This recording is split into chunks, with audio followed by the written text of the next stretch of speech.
She knew she shouldn't have spent the money, but desperation makes people do beautiful, foolish things. Evelyn Rose Maris stood in front of her bathroom mirror at 6:47 a.m., applying nude lipstick with the precision of someone who had learned to armor herself with elegance. Her hands trembled slightly, not from the escitalopram she'd taken with her morning coffee, but from the weight of what today represented. The Rent the Runway box sat on her bed like a promise wrapped in tissue paper. $1,000. That was 2 months of her therapy sessions, 3 months of grocery shopping, or half of her emergency fund. But it was also her ticket to belonging, even if just for one night. She slipped into the wine-colored dress, feeling the silk against her skin like a whisper of confidence she desperately needed. Her reflection showed a woman who could belong in any boardroom, any gala, any world she chose. What it didn't show was the anxiety clawing at her chest, the way her breath caught when she thought about walking into that hotel ballroom. At 33, Evelyn had mastered the art of invisible elegance. Her auburn-highlighted hair fell in soft waves past her shoulders.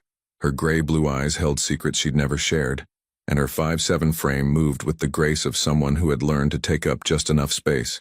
Never too much, never too little. The Uber Black arrived at 6:30 p.m. sharp. As Denver's skyline blurred past the window, she rehearsed small talk in her head. "How's the new project going? The weather's been beautiful.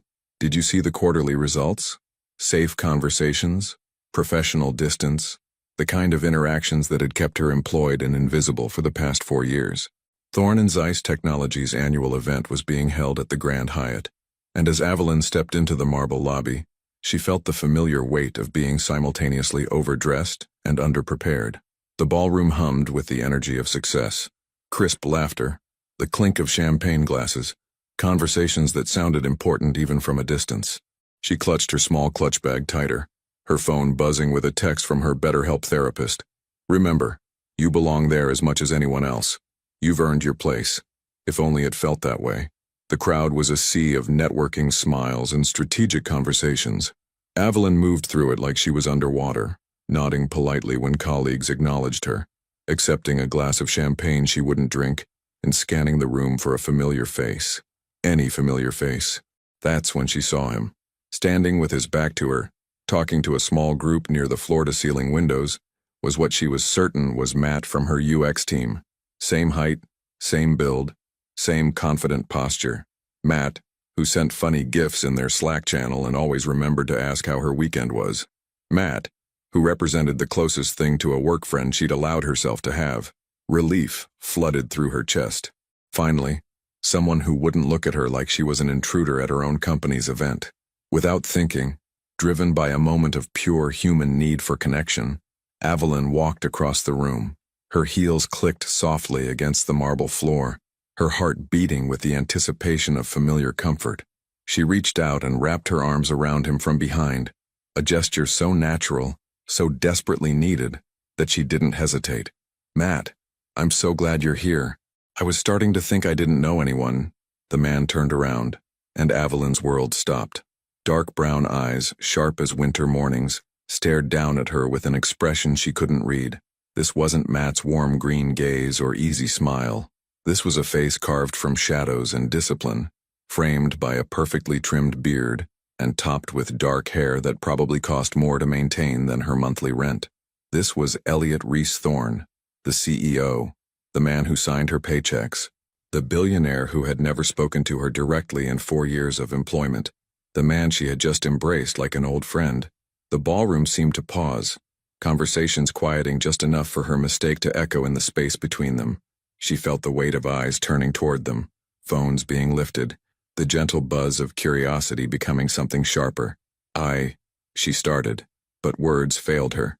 Elliot's expression remained unreadable, but something shifted in his eyes. Not anger, not embarrassment, something else entirely. "You thought I was someone else," he said quietly, his voice carrying the kind of authority that made boardrooms silent. "I'm so sorry, Mr. Thorne. I thought you were. I know who you thought I was." The moment stretched between them like a bridge neither knew how to cross. Around them the party continued, but Evelyn felt like she was standing in a spotlight she had never asked for. And in that moment, she made a decision that would change everything. She didn't run. She didn't stammer through explanations. She simply looked at him with the same steady gaze she'd perfected in mirrors. nodded once and said, "Excuse me." Then she turned and walked away, leaving behind a man who had just experienced something he'd never felt before, the touch of someone who wanted absolutely nothing from him. What she didn't know was that Elliot Reese-Thorne would spend the next 36 hours thinking about nothing else. The internet never forgets, but sometimes it remembers the wrong story. By 11:47 p.m. that same night, Evelyn was trending. She sat in her small Denver apartment, still wearing the wine-colored dress that had cost her a month of financial security, staring at her phone screen with the kind of detached fascination reserved for watching car accidents. The video had been posted by someone called a Tech Bro Sips with the caption, "When you mistake the CEO for your work crush, corporate, life, awkward, Thorne, and Zeiss." The footage was grainy but clear enough. There she was, approaching from behind, wrapping her arms around Elliot Thorne with the confidence of someone who belonged in his world. The moment of realization, his unreadable expression, her composed exit, it was all there, preserved in digital amber for the world to dissect. The comments were rolling in faster than she could read them. Girl really said, "Shoot your shot. That's not awkward, that's bold." Plot twist, she knew exactly who he was. The way she walked away, though, iconic. CEO looked like he didn't hate it. Evelyn set her phone face down on her coffee table and walked to her kitchen. Her apartment was a study in understated elegance. Cream walls, vintage furniture she'd found at estate sales, plants that somehow thrived despite her chaotic schedule. It was the kind of space that whispered rather than shouted, much like its owner. She made chamomile tea with hands that had stopped shaking, settling into her reading chair by the window that overlooked the city lights. This was her ritual, her way of processing the unprocessable. But tonight, even the familiar comfort felt foreign. Her phone buzzed, then buzzed again, and again. Instagram notifications, LinkedIn messages, text from her neighbor, "Girl, is this you on TikTok?" By 2 a.m., the hashtag, "Mistake or Destiny," was trending. The video had been shared across platforms, spawning reaction videos, think pieces about workplace boundaries, and an entire Reddit thread analyzing her body language. Someone had even identified her dress as a Rent the Runway rental, leading to comments about trying too hard and fake it till you make it energy. But instead of shame, Evelyn felt something unexpected, relief. For 4 years, she had moved through her professional life like a ghost, competent, reliable, invisible. She had perfected the art of being present without being seen, of contributing without being remembered. It was safer that way, quieter, less likely to trigger the anxiety that had once consumed her. Now she was visible, and the world hadn't ended. At 3:17 a.m., she made a decision that surprised even her. She opened Instagram, looked at her carefully curated feed of aesthetic coffee cups and motivational quotes, and deleted the app. Then LinkedIn, then TikTok. If they wanted to talk about her, they could do it without her participation. Meanwhile, 37 floors above the Denver skyline, Elliot Thorne stood in his penthouse office, still wearing his tailored suit from the event. The city sprawled below him like a circuit board, all lights and connections, but he felt more isolated than ever. He'd seen the video. His assistant had shown it to him with barely concealed amusement, expecting him to be annoyed or embarrassed. Instead, he'd watched it 7 times, studying the moment when she realized her mistake. There had been no calculation in her eyes, no recognition of opportunity, just pure, honest embarrassment followed by a dignity that most people twice her age couldn't muster. Elliot had built his empire on reading people, on understanding their motivations before they understood them themselves. Investors, competitors, employees, they all wanted something from him, and he'd learned to navigate those wants like a chess master 3 moves ahead. But Evelyn Rose Maris had wanted nothing from him. She had mistaken him for someone else entirely, someone ordinary enough to hug without ceremony. And when she realized her error, she hadn't tried to turn it into an advantage or a moment of connection. She had simply left. For a man who had spent 20 years being pursued, that kind of indifference was intoxicating. He pulled up her employee file on his computer, something he'd never done for any individual contributor in his company. UX/UI designer, hired 4 years ago, consistently high performance ratings, 0 disciplinary actions. She worked exclusively remote, rarely attended company events, and had never requested a single meeting with leadership. She was, by all accounts, exactly the kind of employee he never noticed. Until now, his phone buzzed with a text from his younger sister Mira. Saw the video. Please tell me you're not going to do something weird and CEO-ish about this. Elliot stared at the message for a long moment, then typed back, "Define weird." Her response came immediately. "That's exactly what I was afraid of." But as he stood there, watching the city sleep while his mind raced, Elliot realized he was already planning something that would either be brilliant or catastrophically stupid. He was going to see her again.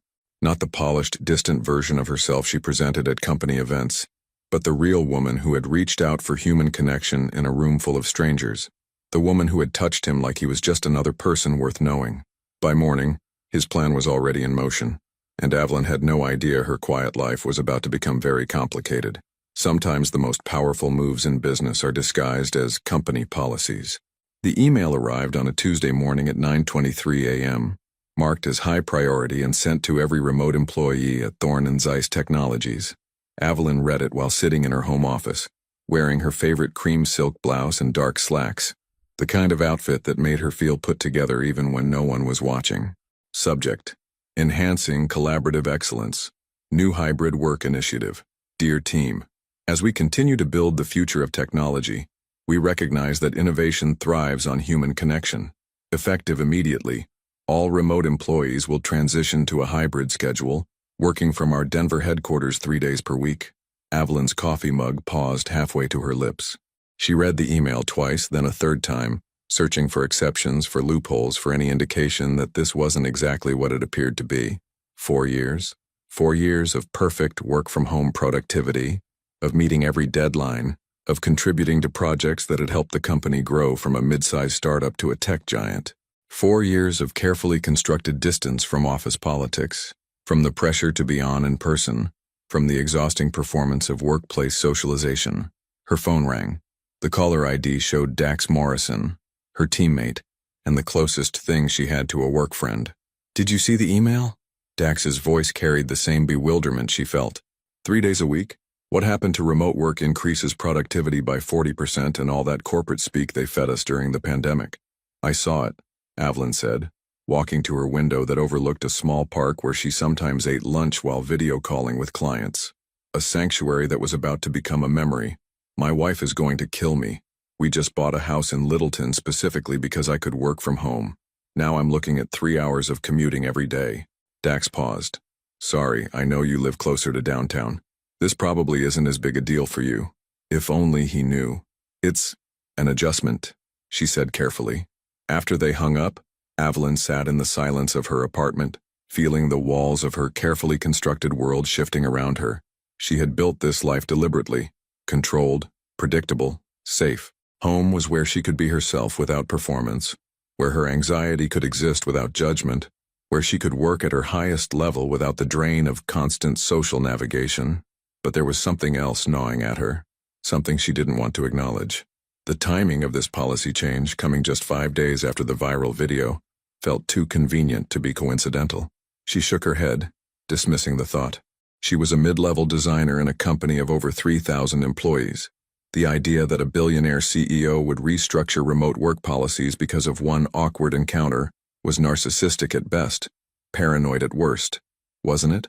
The next morning, Evelyn stood in front of her closet at 6:30 a.m., staring at clothes she hadn't worn in months.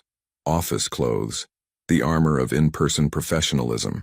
She selected a navy blazer, tailored pants and low heels. Sophisticated enough to command respect, comfortable enough to survive a full day of performance. The Thorne & Zeiss building was a gleaming testament to modern architecture, all glass and steel reaching toward the Colorado sky. As she walked through the lobby for the first time in over a year, Evelyn felt like she was entering a foreign country where she'd once been fluent, but had forgotten the customs. The elevator ride to the 15th floor felt eternal. She checked her reflection in the polished steel doors. Composed, professional, unremarkable. Exactly how she needed to appear. The UX team's floor had been redesigned since her last visit. Open concept workstations, collaboration spaces with whiteboard walls, a kitchen area with a coffee machine that probably cost more than her monthly rent. It was beautiful, modern, and everything she'd learned to avoid during her banking years. "Evelyn," Dax's voice cut through her observations. He approached with the kind of smile that meant he'd been talking about her. "Look who's back in civilization. Just trying to adapt to our new collaborative excellence," she said, matching his light tone while surveying the space. As the morning progressed, she settled into a workstation by the windows, grateful for the natural light and the view that reminded her of home. Her colleagues were friendly but not intrusive, welcoming but not overly curious about her return. The work itself was familiar, reviewing user interface mock-ups, collaborating on user experience flows, the kind of creative problem-solving that had drawn her to this field in the first place. It was almost 2 p.m. when she saw him. Elliot Thorne walked through the floor with the kind of purposeful stride that made conversations pause and heads turn. He was dressed in what she was beginning to recognize as his signature style, perfectly tailored dark suit, no tie, the kind of confident minimalism that only came with unlimited resources and unshakable self-assurance. Their eyes met across the open office space. For a moment that felt like an hour, neither looked away. His expression was unreadable, professional, but there was something in his gaze that made her pulse quicken, not with anxiety, but with recognition of something she couldn't name. He nodded once, a barely perceptible acknowledgement, and continued his path through the office. But Evelyn noticed something that made her stomach drop and her intuition flare to life. This was the first time in 4 years that the CEO had personally visited the UX floor. As she watched him disappear around the corner, engaging in brief conversations with team leads and senior designers, one thought echoed in her mind with crystalline clarity. This isn't about company culture or collaborative excellence. This is about me. And she had no idea whether that terrified her or thrilled her more. The most dangerous conversations happen in the safest places. Evelyn had developed a routine in her 3 weeks of hybrid work. Arrive at 8:15 a.m., settle at her preferred workstation by the windows, grab coffee from the premium machine at 10:30 when most people were deep in their morning workflow. It minimized small talk, maximized productivity, and kept her anxiety at manageable levels. What she hadn't planned for was finding Elliot Thorne standing by the coffee machine at exactly 10:30 on a Thursday morning, studying the buttons like they contained state secrets. She paused in the doorway of the kitchen area, watching him press different combinations with the focused intensity he probably brought to board meetings. His sleeves were rolled up to his forearms, a small detail that made him seem less untouchable, more human. "The left button twice, then the right one," she said quietly, stepping into the space. He turned and she caught something unexpected in his expression. Relief, not the polished confidence she'd observed from a distance, but genuine appreciation for help with something as simple as coffee. "Thank you." His voice was quieter than she remembered from the event, less commanding. "I don't usually visit this floor." No kidding, she thought, but said instead, "The machine is temperamental. Took me 3 tries on my first day back." They stood side by side as the machine hummed to life, dispensing perfectly crafted coffee into his cup. The silence wasn't uncomfortable exactly, but it was loaded with things neither of them was saying.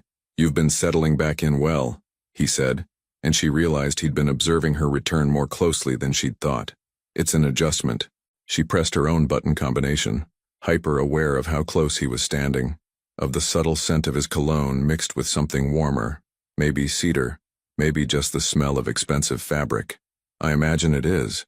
4 years of remote work creates habits." There was something in the way he said it that made her look at him directly. His dark eyes were studying her face like he was trying to solve an equation, and she felt that familiar flutter of anxiety mixed with something else entirely. "Mr. Thorne," she said carefully, "can I ask you something?" "Elliot." "And yes.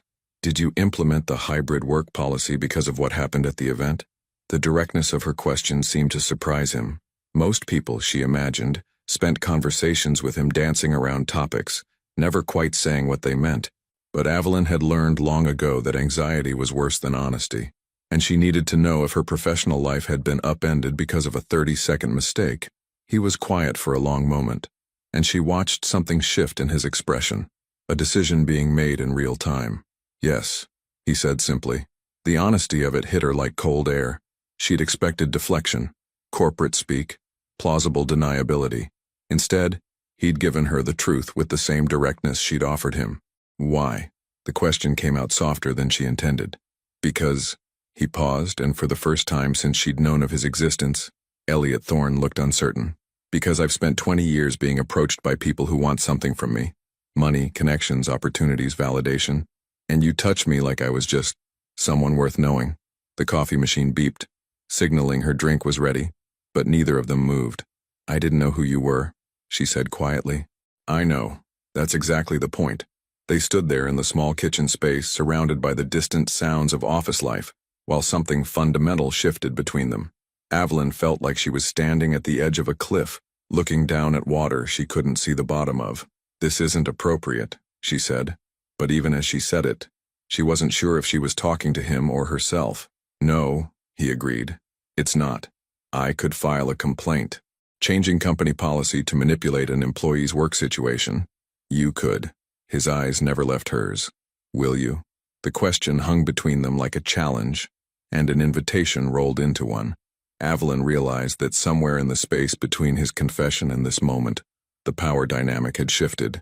He'd given her ammunition that could destroy his reputation, his career, everything he'd built, and they both knew she wouldn't use it. No, she said, surprised by the steadiness of her own voice. But I need you to understand something. What's that? I'm not a project to be solved or a challenge to be conquered. I'm not broken. I'm not waiting to be rescued. And I'm not interested in being anyone's entertainment. Something that might have been admiration flickered across his features. What are you interested in? She picked up her coffee, using the movement to buy herself a moment to think. When she looked at him again, she'd made a decision that surprised even her. I don't know yet. But if you want to find out, you'll have to do better than corporate manipulation. With that, she walked out of the kitchen, leaving him standing by the coffee machine with an expression she'd never seen on his face before. The look of a man who'd just been outmaneuvered by someone he'd underestimated. What she didn't know was that Elliot Thorne had never been more intrigued by a challenge in his entire life. Some dances are performed without music, without touching, without anyone else even knowing they're happening. The book appeared on Evelyn's desk on a Tuesday morning like a question mark made of paper and ink. The Architecture of Happiness by Alain de Botton, a slim volume about how our surroundings shape our inner lives. No note, no explanation, just the book positioned precisely next to her monitor where she couldn't miss it.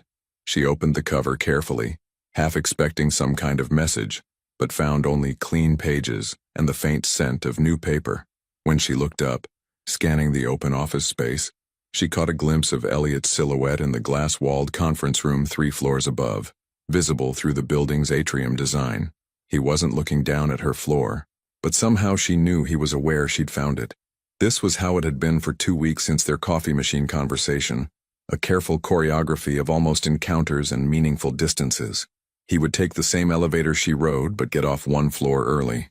She would find her favorite lunch spot in the building's cafe suddenly stocked with the specific brand of tea she preferred. He would schedule walking meetings that happened to pass by the windows of her floor exactly when she took her afternoon break. Never direct, never obvious, never crossing the line he'd drawn with his confession, and she'd redrawn with her challenge, but always present. Evelyn found herself caught in the strangest situation of her adult life, being pursued by someone who wasn't actually pursuing her, who was instead creating a space around her that felt like possibility without pressure. Someone's got a secret admirer, teased Jenna, the junior designer who sat at the station next to hers. She was early 20s, enthusiastic about everything, and had the kind of optimism that Evelyn both envied and found exhausting. It's just a book, Evelyn said, but she was already reading the first chapter, drawn into de Botton's exploration of how beauty affects the human psyche. A book about happiness and architecture left anonymously on the desk of a UX designer who works for a tech company, housed in the most beautiful building in Denver. Jenna grinned. Honey, that's not random. That's research. Research. The word stuck with Evelyn as she worked through her morning tasks, designing user interfaces that would guide millions of people through digital experiences. Was that what this was? Was Elliot studying her like she was a user experience he wanted to optimize? The thought should have annoyed her. Instead, she found herself intrigued by the sophistication of it. Most men who had shown interest in her over the years had been direct to the point of clumsiness. Dinner invitations, compliments about her appearance, the standard playbook of romantic pursuit. But Elliot was playing an entirely different game. He was courting her mind. At lunch, she walked to the small park across from the building, the same one she could see from her home office window. She'd brought the book with her, and as she sat on a bench eating a salad she'd picked up from the cafe, she found herself highlighting passages almost without thinking. We need beautiful places because beauty calms our inner chaos and encourages our better selves to emerge. What we call a beautiful view might be nothing more than a landscape that enables us to feel we have come home to ourselves. The words resonated with something deep in her chest, a recognition of truths she'd never been able to articulate. Her apartment, her carefully curated spaces, her need for environments that felt safe and controlled. It was all about creating beauty that could hold her anxiety, contain it, transform it into something manageable. I wondered if you'd read it here. His voice came from behind her, and she turned to find Elliot standing a respectful distance away, hands in his pockets, expression uncertain in a way she was beginning to recognize as uniquely hers to witness. "May I?" He gestured to the other end of the bench. She nodded, sliding her bookmark into the pages as he sat down. He was careful to maintain space between them, but she could feel the warmth of his presence like a gentle heat source. "Why this book?" she asked. "Because you design experiences that help people navigate complex systems and find what they're looking for," he said, watching a group of office workers hurry past with their lunch orders. "And because I think you understand something about the relationship between external beauty and internal peace that most people miss." She studied his profile, the strong line of his jaw, the way his dark hair caught the afternoon light, the expensive watch that probably cost more than her annual therapy budget. Everything about him should have screamed privilege and disconnection from the kind of life she lived. But there was something in the way he sat, slightly forward, shoulders carrying tension she recognized, that told a different story. "You read a lot about architecture and happiness?" she asked. "I read a lot about everything. It's a hazard of insomnia and access to unlimited books." He turned to look at her. "What I don't often do is recommend books to people, or leave them on desks, or spend 20 minutes debating whether the gesture would be seen as thoughtful or invasive." The honesty of it made her smile despite herself. "Invasive would have been leaving a note with your name on it. I considered that, decided it was too presumptuous." They sat in comfortable silence for a moment, watching the city move around them. Evelyn realized this was the longest conversation they'd had, and the first time it felt less like a negotiation and more like two people simply existing in the same space. "Mr. Thorne, Elliot." The name felt strange in her mouth, too intimate for what they were, too formal for what they might be becoming. "Can I ask you something?" "Always." "Why aren't you afraid of me reporting you?" He was quiet for so long she thought he might not answer. When he did, his voice was softer than she'd ever heard it. "Because fear is the only emotion I've felt consistently for the past 20 years. Fear of failure, fear of betrayal, fear of letting people see who I really am beneath all this." He gestured vaguely at himself, his suit, the building behind them. "And you make me feel curious instead of afraid. That's unprecedented." Something shifted in her chest. Not the flutter of anxiety she knew so well, but something warmer, more dangerous, like the first crack in ice before it becomes water. Sometimes the most important conversations happen when you're not trying to have them. The panic attack hit Evelyn at 2:47 p.m. on a Wednesday, triggered by nothing more dramatic than an email requesting a rush job on a user interface redesign. The deadline was tight, the client expectations were unclear, and suddenly she was 29 again, sitting in a bank manager's office being told that her numbers weren't good enough, that she needed to push harder, sell more, smile wider. Her chest tightened, her breathing became shallow, and the familiar grip of anxiety wrapped around her throat like an invisible hand. She excused herself from her desk, walking quickly toward the restroom while focusing on the breathing techniques her therapist had taught her. 4 counts in, hold for 4, 4 counts out. The building's restroom was thankfully empty, and she leaned against the cool marble sink staring at her reflection in the mirror. Her face was pale, her gray-blue eyes wide with the kind of fear that had nothing to do with present circumstances and everything to do with memories that lived in her nervous system. She stayed there for 20 minutes, working through the techniques that had helped her survive the transition from banking to design, from constant performance anxiety to something resembling peace. When she finally felt steady enough to return to her desk, she found a bottle of sparkling water waiting for her, the expensive kind from the executive floor, not the regular stuff from the kitchen. No note, no explanation, just hydration and the quiet message that someone had noticed her absence and cared enough to respond. "Evelyn?"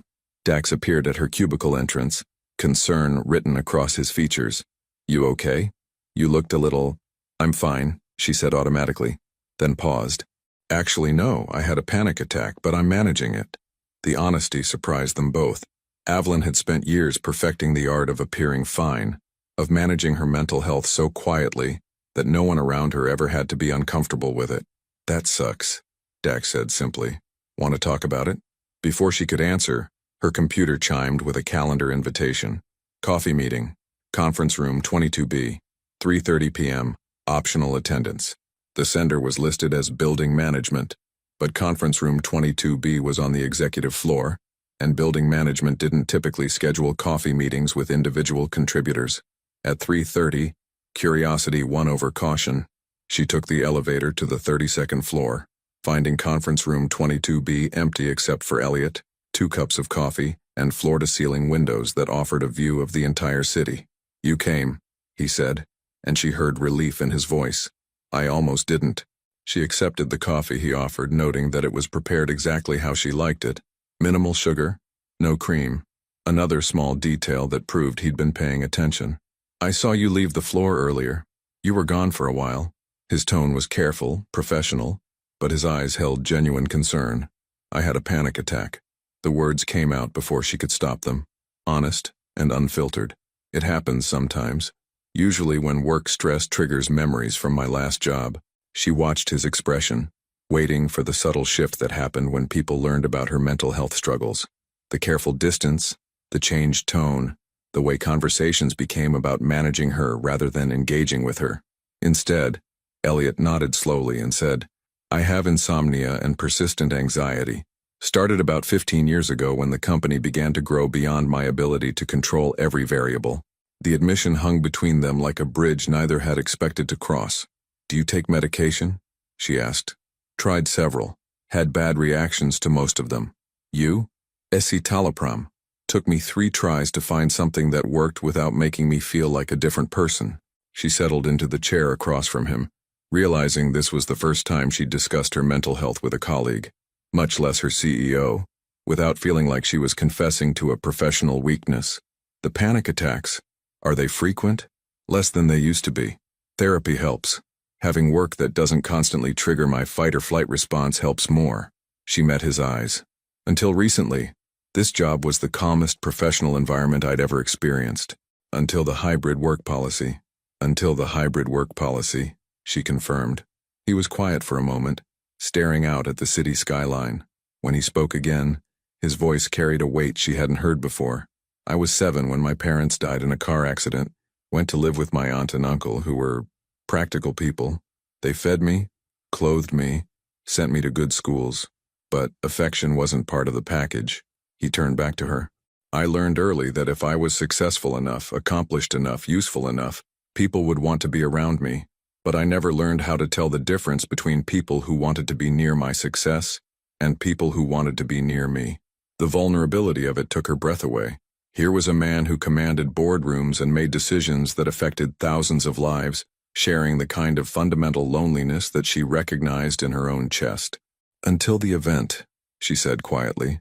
"Until you mistook me for someone ordinary enough to hug without ceremony." His smile was soft, almost shy.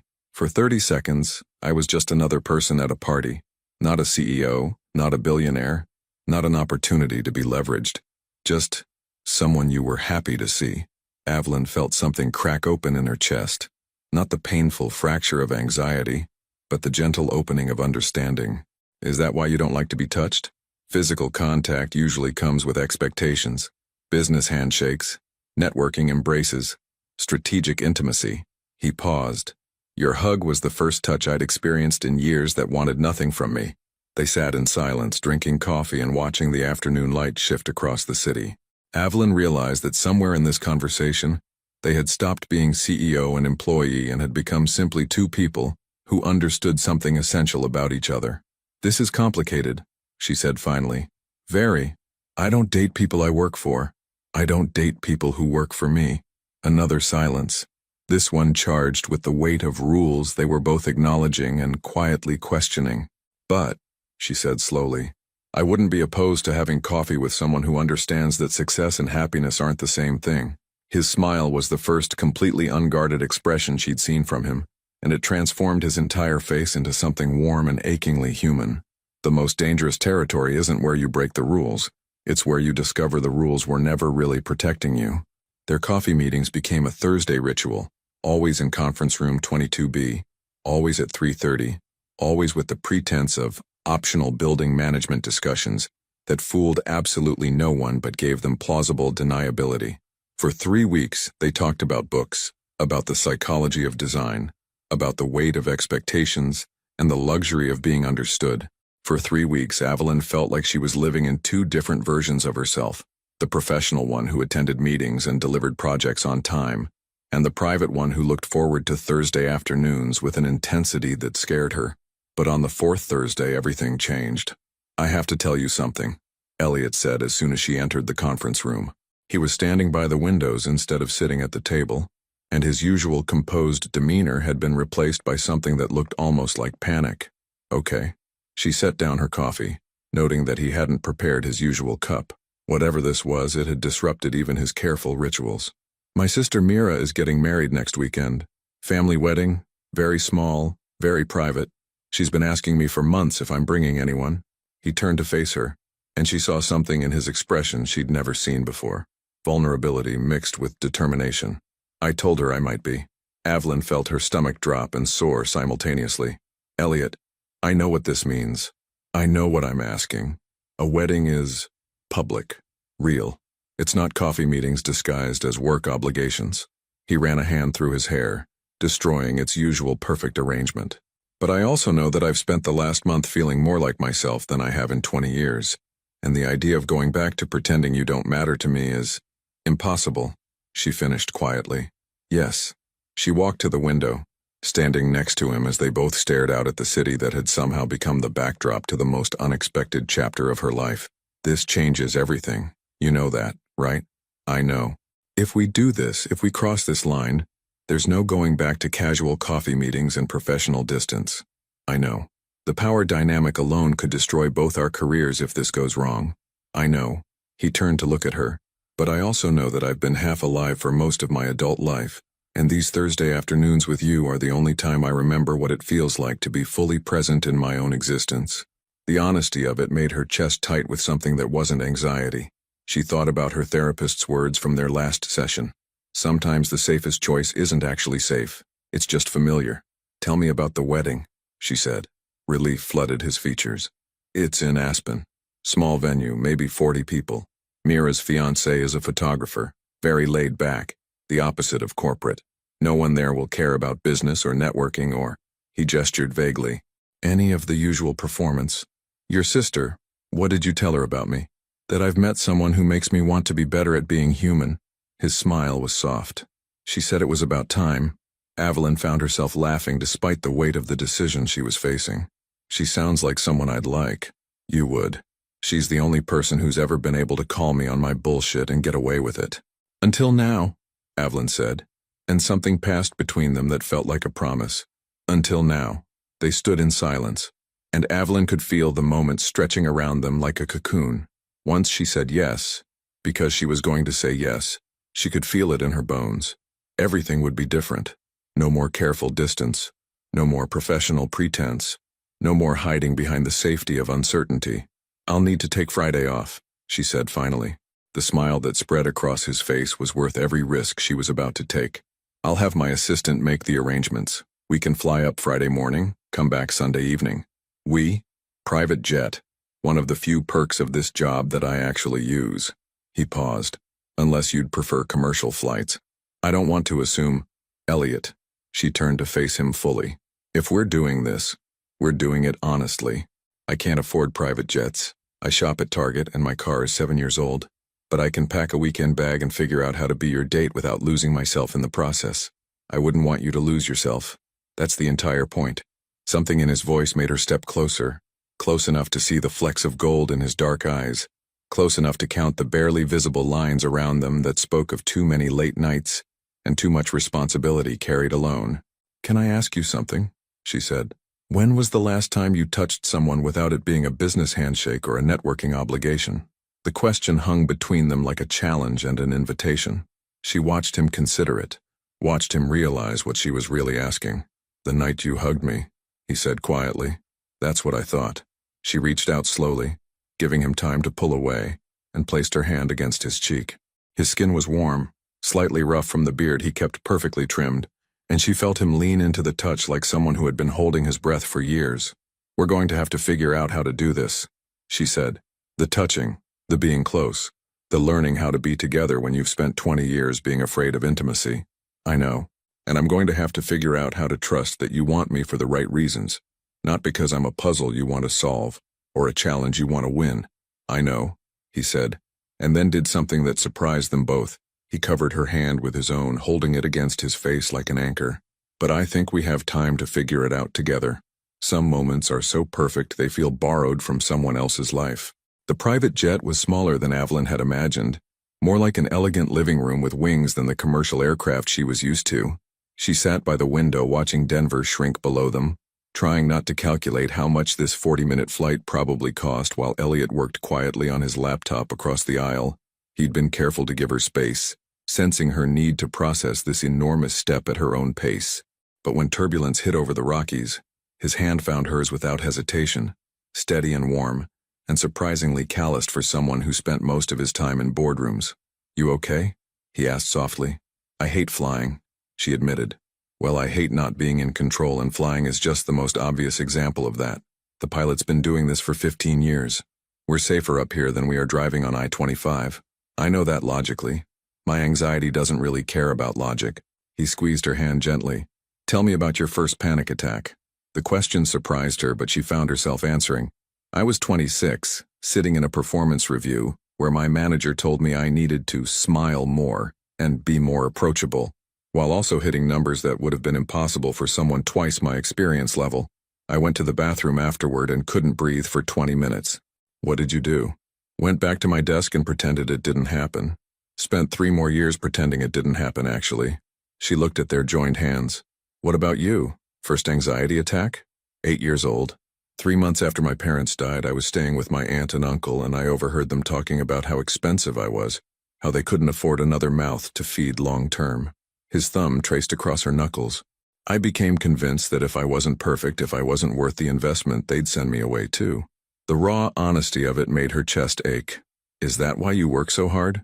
Why you've built all this?" "Probably. Hard to untangle survival mechanisms from personality when you've been using them for 30 years. The plane began its descent into Aspen, and Evelyn watched the mountains rise around them like ancient guardians.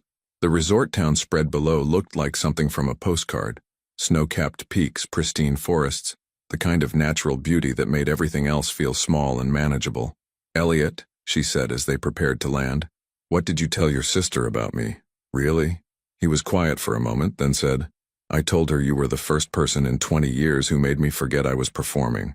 The wedding venue was a small mountain lodge overlooking a valley that seemed to stretch into infinity. As they walked up the stone pathway, Evelyn felt overdressed in her navy blue dress and low heels, but Elliot's hand on the small of her back gave her courage. "Ready to meet the family?" he asked. Before she could answer, a woman who looked like a feminine version of Elliot burst through the front doors and wrapped him in a hug that lifted him off the ground. Mira Thorne was shorter than her brother, with the same dark hair and warm brown eyes, but where he carried himself with careful control, she radiated unfiltered joy. "You must be Evelyn," Mira said, turning to her with a smile that was both welcoming and intensely curious. "I was starting to think Elliot had made you up." "I'm real," Evelyn said, accepting Mira's enthusiastic hug. "Congratulations on your wedding." "Thank you. And thank you for getting my brother out of his corporate cave long enough to remember he's a human being." "Mira," Elliot warned, but he was smiling. "What?" "It's true. You should have seen him before you, Evelyn. All work and no play makes Elliot a very successful but very boring boy." The weekend unfolded like something from a different life. The ceremony was intimate and joyful, held on a deck overlooking the mountains with Mira and her fiancé Derek exchanging vows they'd written themselves. Evelyn found herself crying during the readings, not from sadness, but from witnessing the kind of love that felt absolutely real and unguarded. At the reception, she watched Elliot dance with his sister, saw him laugh at Derek's jokes, witnessed him relaxed and present in a way she'd never seen before. When he asked her to dance, she let him lead her onto the small dance floor despite her usual anxiety about being watched. "You're different here," she said as they swayed to a song she didn't recognize. "Different how?" "Lighter. Less like you're carrying the world on your shoulders." Maybe because for the first time in 20 years I'm not worried about what everyone in the room wants from me. He pulled her closer, and she could smell his cologne mixed with mountain air. Well, almost everyone. What do you think I want from you? I think you want me to be real, which is simultaneously the easiest and hardest thing anyone's ever asked of me. Later, as they sat on the lodge's back porch sharing a bottle of wine under more stars than Evelyn had ever seen, Mira joined them with Derek in tow. So, Mira said, settling into the chair across from them, are you going to tell her about the therapy? Or should I? Mira, Elliot said, a warning in his voice. What therapy? Evelyn asked. He started seeing a therapist 3 weeks ago, Mira announced proudly. First time in his life. Says he's finally ready to work on his intimacy issues and fear of genuine connection. She made air quotes around the phrases. Evelyn turned to look at Elliot, who had the grace to look embarrassed. You didn't tell me. I wanted to make sure I was actually going to follow through before I made it part of our conversation. Our conversation? The ongoing negotiation of how two people with anxiety and trust issues figure out how to be together without destroying each other. Derek laughed. That's the most romantic thing I've ever heard. It is, isn't it? Evelyn said, surprised by how much she meant it. As the night grew colder and the other guests drifted inside, Evelyn and Elliot remained on the porch, wrapped in a blanket someone had left behind, talking about everything and nothing, while the mountains kept their secrets around them. This feels too good to be real, she said, her head resting against his shoulder. I know. I keep waiting for the other shoe to drop. What if it doesn't? What if this is just what it looks like when two people stop being afraid of wanting something? He turned to kiss the top of her head, and for the first time in either of their lives, the future felt like something worth hoping for, instead of something to survive. The hardest part about perfect weekends is that they end on Monday morning. The text message arrived at 7:43 a.m., just as Evelyn was settling into her workstation with coffee and the lingering warmth of the most beautiful weekend of her adult life. It was from Jenna, the junior designer, and it contained only a link to a gossip blog called Corporate Tea Spill. Tech billionaires mountain romance. Thorne and Zeiss CEO spotted with mystery employee at private wedding. Below the headline were photos, grainy but unmistakable shots of her and Elliot dancing at the reception, walking hand in hand on the lodge's deck, sharing wine under the stars. Someone had been there with a long-range camera, turning their most intimate moments into content for strangers to consume and judge. Evelyn's hands trembled as she scrolled through the article, each paragraph worse than the last. Sources close to the company report that the mystery woman is a mid-level designer who gained viral fame months ago for an awkward encounter with Thorne at a company event. Industry insiders question whether the recently implemented hybrid work policy was designed to facilitate this relationship. Employment lawyers suggest this could represent a significant conflict of interest. The comments section was brutal. Speculation about her motivations, her appearance, her worthiness. Screenshots from the original viral video.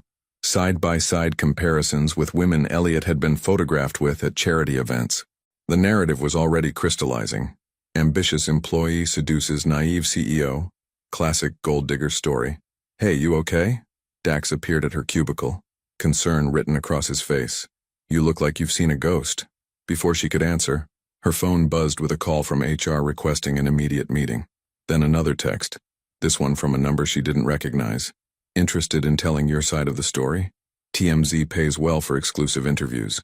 The HR meeting was a masterclass in professional humiliation, disguised as policy clarification.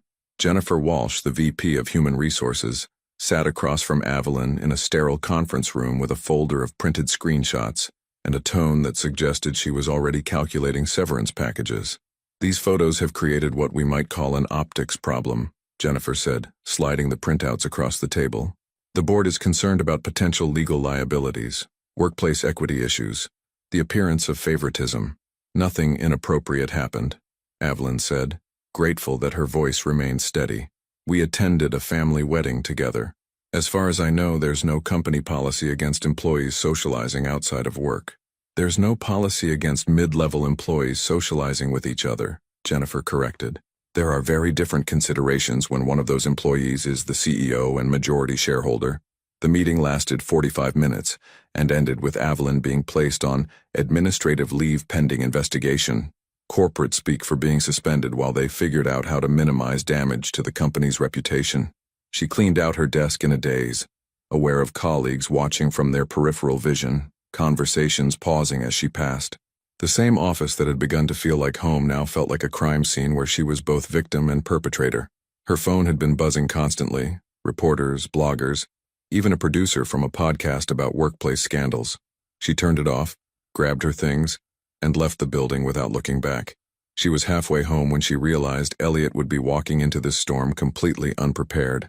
The penthouse elevator required a special keycard, but the security guard recognized her from the photos and waved her up with a smirk that made her skin crawl. She found Elliot in his home office, still in his suit from whatever crisis meeting he'd been pulled into, staring at multiple computer screens displaying news articles, stock reports, and what looked like legal documents. "How bad is it?" she asked from the doorway. He turned and she saw exhaustion in his eyes mixed with something that might have been relief. "Bad. The board called an emergency meeting. Legal is recommending we issue a statement distancing the company from any personal relationships between employees. Stock dropped 3% in the first hour of trading. And us? They want me to end it. Publicly, if necessary." The words hit her like cold water, not because they were surprising, but because they made everything that had felt magical and possible suddenly seem naive and temporary. "Maybe they're right," she said quietly. "Maybe this was always going to be impossible." "Is that what you think?" She walked to his windows, looking out at the city where she'd built a careful, quiet life that was now splashed across gossip blogs and corporate scandal sheets. "I think I'm not built for this level of scrutiny. I think I've spent my entire adult life trying to be invisible, and this—" She gestured vaguely at the computers, the headlines, the mess they'd created. "This is the opposite of everything I need to stay healthy. So we run away? We let them win? We protect ourselves? We go back to being CEO and employee? You find someone who can handle being a public figure, and I go back to being nobody special." The silence stretched between them, heavy with the weight of everything they were considering giving up. "There's something else," Elliot said finally. "I've been offered a position with a startup in Seattle. Complete change of scene, smaller company, chance to build something new without all the baggage of this place. You're leaving? I'm considering it. The question is whether I'm leaving alone or with someone who's willing to figure out how to build a life that doesn't require us to hide who we are." Evelyn felt her heart break and soar simultaneously. He was offering her an escape, a new start, a chance to be together without the complications of their current situation. But he was also asking her to uproot the life she'd carefully constructed, to trust that what they had was strong enough to survive another major change. "That's a lot to ask," she said. "I know. I'd have to leave my therapist, my apartment, the job I love. I know. And we'd be starting over in a new city where we don't know anyone, trying to build something real while you're launching a company, and I'm looking for work. I know." He stood up, walking to stand next to her at the window. "But I also know that the last month with you has been the most honest I've ever been in my life. And if we walk away from this because it's complicated, I think we'll both spend the rest of our lives wondering what we could have built together." Outside, the sun was setting over Denver, painting the sky in shades of possibility and farewell, while inside, two people stood at the edge of the biggest decision of their lives. The bravest thing you can do is choose love when fear would be so much easier. Evelyn spent 3 days in her apartment, existing on chamomile tea and delivery food while her phone remained turned off, and the outside world continued its commentary on her private life. She'd been suspended pending investigation, which meant she had nothing but time to think about Elliot's offer and everything it would mean to accept it. On Wednesday evening, her doorbell rang. She almost didn't answer it. Reporters had been camping outside her building since Monday, and she'd learned to ignore the constant buzzing. But something made her check the peephole, and she found herself looking at a woman who could only be Elliot's sister. "Mira?" she said, opening the door cautiously. "In the flesh. Can I come in? I brought wine and unsolicited advice." Mira swept into the apartment with the same confident energy she'd displayed at the wedding, carrying a bottle of expensive-looking wine and a canvas bag that smelled like fresh bread. "How did you know where I live?" "Elliot's been pacing his penthouse like a caged animal for 3 days, muttering your address and looking like someone kicked his puppy." Mira settled onto Evelyn's couch like she belonged there. "I figured one of us should actually talk to you instead of just brooding dramatically." Despite everything, Evelyn found herself smiling. "How is he?" "Terrible. Wonderful. Completely lost and absolutely certain at the same time." Mira opened the wine with practiced efficiency. He's in love with you, you know. Real, honest to God, willing to burn down his empire love. He told you that? He didn't have to. I've never seen him fight for anything personal in his entire life. Work, success, money, sure. But never for something that was just for him. Mira handed her a glass of wine. The Seattle thing is real, by the way. The offer came in yesterday, and it's exactly what he needs. Smaller company, innovative work, chance to build something without all the baggage he's carrying here. What about you? His family, his life here? Honey, Derek and I are moving to Portland next month anyway. Elliot's life here consists of work, insomnia, and ordering groceries online. He doesn't have a life here. He has a routine. They sat in comfortable silence for a moment, drinking wine while the reality of the situation settled around them. Can I ask you something? Mira said. What are you afraid of? The question hit deeper than Evelyn expected. Everything. Failing, succeeding, being seen, being forgotten. Making the wrong choice and regretting it forever. Making the right choice and not being strong enough to handle it. That's a lot of fear. I've been anxious my whole life. It's easier to be afraid than to be disappointed. But you were willing to go to that wedding with him. You were willing to risk everything for one weekend. That was different. That felt possible, manageable. This feels like jumping off a cliff with no idea what's at the bottom. Mira leaned forward, and Evelyn saw the same intensity in her eyes that she recognized in Elliot. Can I tell you something about my brother? He spent 30 years making safe choices, building walls, protecting himself from exactly this kind of risk. And he's been miserable, successful, respected, financially secure, and absolutely miserable. And you think I can change that? I think you already have. The question is whether you're brave enough to let him change you too. After Mira left, Evelyn sat alone in her apartment with the wine and her thoughts, finally allowing herself to imagine what Seattle might look like. A new city, a fresh start, the chance to build something with Elliot that wasn't overshadowed by corporate policies and gossip blogs, but also leaving her therapist, her carefully constructed support system, the job she'd grown to love, starting over in her 30s with a man she'd known for barely 2 months, in a relationship that would always carry the weight of how it began. At 11 p.m., she turned her phone back on. 47 missed calls, hundreds of text messages, and one voicemail from Elliot sent just an hour earlier. I know you need space to think, and I'm trying to respect that. But I need you to know that whatever you decide, I'm proud of you for considering it. You've already changed my life just by being in it. The Seattle offer is real and it's good, but it's only interesting to me if you're part of it. I love you, Evelyn. I know it's too soon to say that. I know it complicates everything. But I love who you are and who I am when I'm with you. Call me when you're ready. She listened to the message 3 times, then called him back. Evelyn? His voice was rough with sleep and worry. I have conditions, she said without preamble. Okay. I want to find my own job in Seattle. I don't want to work for you or any company you're involved with. I need to know I can take care of myself. Done. I want us to do couples therapy from the beginning. Not crisis counseling when things go wrong, but proactive work on communication and trust, and all the ways 2 anxious people can hurt each other without meaning to.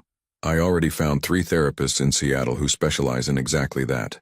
And I want you to promise me that if this doesn't work out, if we try and fail, you won't make it weird or vindictive or corporate. That we can be adults about ending things if we need to. I promise. Is that a yes?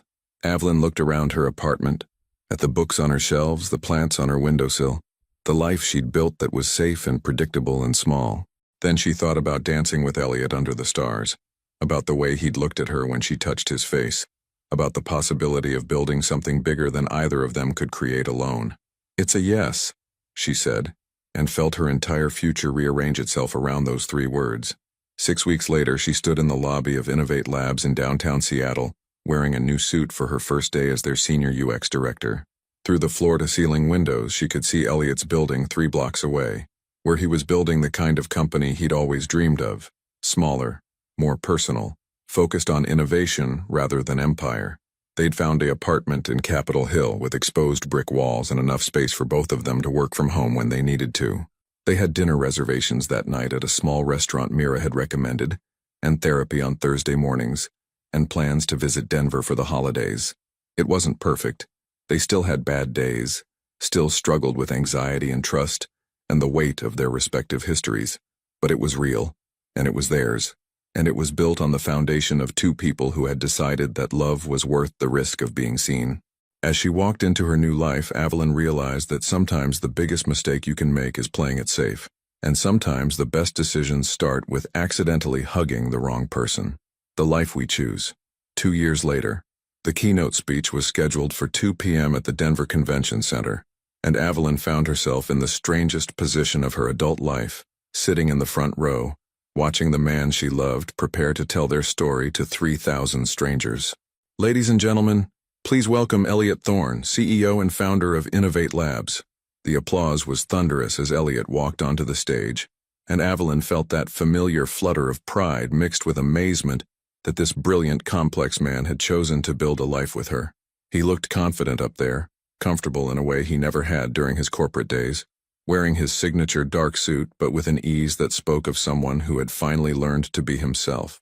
2 years ago, he began, his voice carrying clearly through the auditorium. I was the CEO of a successful tech company, worth more money than I knew what to do with and absolutely miserable. I had everything I thought I wanted and nothing I actually needed. Evelyn smiled, remembering their therapy sessions where he'd worked through exactly this realization, how success without connection was just elaborate loneliness. I want to talk to you today about failure, Elliot continued. Not the kind of failure that makes headlines or crashes stock prices, but the quiet failure of living a life that looks perfect from the outside, while feeling empty on the inside. In the audience, phones were already out, people capturing sound bites for LinkedIn posts and conference recaps. But Evelyn noticed something different about this crowd's attention. They weren't just listening for networking opportunities or business insights. They were listening like people who recognized themselves in his words. The turning point for me came through what I can only describe as a case of mistaken identity. Someone confused me for an ordinary person, treated me like I was worth knowing for reasons that had nothing to do with my bank account or my business card, and that 30-second interaction changed the entire trajectory of my life. He paused, scanning the audience until his eyes found hers. The smile he gave her was soft, private, the kind of look that made the rest of the world disappear. I won't tell you that love conquers all, because that's not true. What I will tell you is that authentic connection, the kind where someone sees you clearly and chooses you anyway, gives you the courage to build a life worth living instead of just a life worth envying. Evelyn thought about their apartment in Seattle, with its mismatched furniture and walls covered in both their books, about the small garden they'd planted on the roof, where they had coffee every morning and talked through their respective anxieties about the day ahead, about the couple's therapy sessions that had taught them how to fight fairly and love generously, about the quiet Sunday mornings when they worked side by side at their dining room table, building their separate careers while building their shared life. The company I run now is smaller than the one I left behind. We have 60 employees instead of 3,000, and our valuation is a fraction of what Thorne & Zeiss was worth when I walked away. But we're building something that matters, with people who are here because they want to be, and I go home every night to someone who knows exactly who I am when I take off the CEO mask. The speech continued for 20 more minutes, covering innovation and authenticity in business, the importance of psychological safety in the workplace, and the radical idea that perhaps the most successful life wasn't the one that looked the most impressive, but the one that felt the most true. But Evelyn found herself thinking about the anonymous blog she'd been writing for the past 18 months. Recovering Perfectionist, where she shared stories about anxiety, career transitions, and learning to build a life that fit who you actually were, instead of who you thought you should be. The blog had found an audience of people who, like her, were tired of performing success and ready to pursue fulfillment. Last month, a publisher had reached out about turning it into a book. Next month, she was starting a consulting practice helping companies design better user experiences for employees dealing with mental health challenges. None of it was what she'd planned 2 years ago, but all of it felt like the life she was meant to be living. After the speech, as they walked through downtown Denver toward the restaurant where they'd had their first real conversation, Evelyn reached for Elliot's hand. "How does it feel to be back?" she asked. "Strange. Good strange." He squeezed her fingers. "I keep expecting to feel nostalgic or regretful, but mostly I just feel grateful that we had the courage to leave." They passed the Thorne & Zeiss building, gleaming in the afternoon sun, still impressive and imposing, and completely foreign to who they'd become. In the lobby, Evelyn could see people in expensive suits having intense conversations, chasing deadlines and metrics, and the kind of success that had once consumed both their lives. "Do you ever miss it?" she asked. "The money, the power, the certainty of knowing exactly what was expected of you?" "Never." "Do you miss hiding?" She considered the question as they walked, thinking about the woman who had spent 4 years working remotely to avoid the complexity of office relationships, who had panic attacks in bank bathrooms and dressed like she was auditioning for a life she wasn't sure she wanted. "No," she said finally. "I miss the simplicity sometimes, but I don't miss the hiding." That evening they sat on the roof garden of their Seattle apartment, sharing takeout from their favorite Thai restaurant, while the city sparkled below them. Elliot was reading a book about sustainable business practices, and Evelyn was editing a chapter about workplace anxiety for her upcoming publication. "Random question," she said, looking up from her laptop. "If you could go back and tell your 38-year-old self one thing, what would it be?" "That the scariest decisions usually lead to the best outcomes." He closed his book and looked at her. "What about you?" "That being seen is worth the risk of being judged." They sat in comfortable silence, watching the sun set over the Pacific Northwest, while planes traced lines across the sky. Other people going to other places, making their own choices about what kind of life they wanted to build. "Elliot? Thank you for changing company policy to see me again." His laugh was warm and unguarded, the sound of someone who had learned to find joy in the everyday moments of loving and being loved. "Thank you for mistaking me for someone worth hugging." In the distance, Seattle hummed with the energy of possibility, while on a rooftop garden, two people who had once been afraid of their own hearts sat planning a future built on the radical idea that the right person was worth any risk, any change, any leap of faith required to choose love over fear. What would you have done in Evelyn's situation? Would you have had the courage to risk everything for the possibility of real love? And if someone saw your truest self, anxiety, imperfections and all, and chose you anyway, would you be brave enough to let them? What did this story teach you about the difference between being successful and being truly happy? Your participation in our channel is very important. Please leave your opinion in the comments.